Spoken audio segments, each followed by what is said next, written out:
Agora, os erros de tipo consistente para funções internas. Então, ele teve uma mudança de como mostrar os erros. Caso você digite algum código errado ou passe as informações erradas, então ele vai retornar o tipo de erro que provavelmente pode estar errado aqui no nosso código. Então, vemos aqui um exemplo. No PHP 7, ele dá um aviso colocando warning, que é a atenção. E temos a primeira função como exemplo, que é a medir a quantidade de letra que tem uma string. Aqui eu coloquei um array, mas ele diz que deve ser uma string, que foi enviado um array ali no nosso parâmetro. Aqui é outro exemplo no ArrayTank, que é para fazer divisões ali da nossa array. Se temos vários valores dentro de um array, nós podemos agrupar todas essas informações, criar subgrupos dentro desta array. Mas eu posso criar uma aula específica ensinando sobre usar esta função. Então aqui no nosso caso, eu enviei -1, mas só que ele diz que deve ser maior do que 0. Então ele não vai aceitar valores menor do que 0. E como eu enviei -1, então deu esse tipo de aviso. Agora no PHP 8, veja aqui um exemplo da mesma função, que é o string length. Ele disse que o erro foi do tipo. Então o erro foi no tipo que foi enviado aqui dentro desse parâmetro. E ele dá um exemplo que deve enviar uma variável com qualquer string.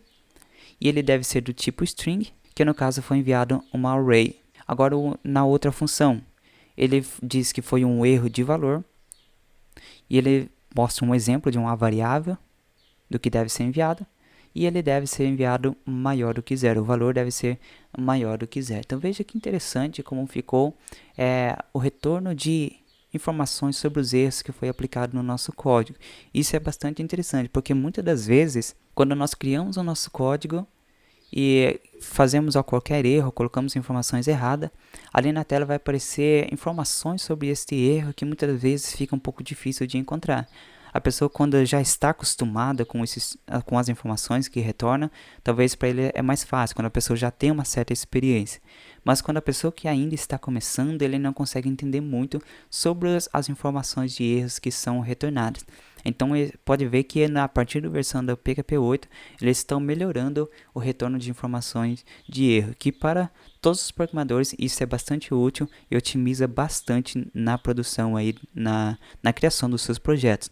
Que eu lembro uma vez que eu estava desenvolvendo um sistema financeiro e eu fiquei mais de uma semana para encontrar o erro. Eu não sabia se era o erro de lógica ou se era um código que estava errado. Eu tive que revisar todo o meu código para ver que onde estava o erro. E as informações que estavam retornando ali na tela não coincidia com o que estava ali no código. Eu não conseguia entender por que estava retornando aquele erro, sendo que estava mudando e não estava dando certo. Então agora acredito que a partir da versão PHP 8, é claro que temos que testar para ver se todos os erros, o retorno de erro vai ser melhor a partir de agora.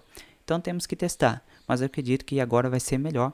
E eu vejo que eles estão melhorando cada vez mais nesta parte de retorno de erros, informações de erros ali no nosso navegador.